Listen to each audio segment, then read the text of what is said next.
ಅದು ನಮ್ಮನ್ನು ಅದರಲ್ಲಿ ನೀವು ಹೊಗಳಬೇಕಾದ್ದು ನಮ್ಮನ್ನಲ್ಲ, ನಮ್ಮನ್ನು ಸಹಿಸಿಕೊಂಡಿರ್ತಾರಲ್ಲ ಮನೆಯಲ್ಲಿ ಅವರನ್ನು ಹೊಗಳಬೇಕು, ಅಲ್ವಾ? ಅವರ ತಾಳ್ಮೆಗೆ ಬೆಚ್ಚಬೇಕು. ಖಂಡಿತವಾಗ್ಲೂ.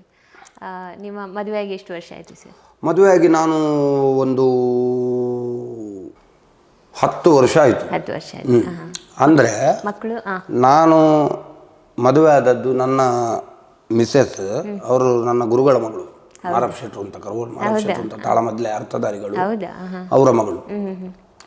ಅವರು ಒಂದು ಮ್ಯಾರೇಜ್ ಆಗಿತ್ತು ಅವರಿಗೆ, ಮ್ಯಾರೇಜ್ ಆಗಿ ಅವರ ಹಸ್ಬೆಂಡ್ ಎಕ್ಸ್ ಆಗಿದ್ದಾರೆ. ಆಮೇಲೆ ನಾನು ಮದುವೆ ಆದದ್ದು. ಹೌದಾ?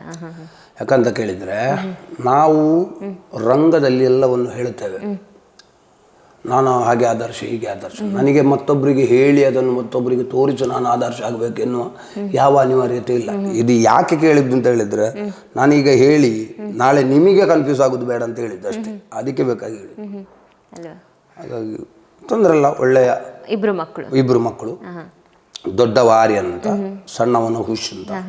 ಸಣ್ಣವನಿಗೆ 3 ವರ್ಷ, ದೊಡ್ಡವನಿಗೆ 12-13 ವರ್ಷ ಆಯಿತು.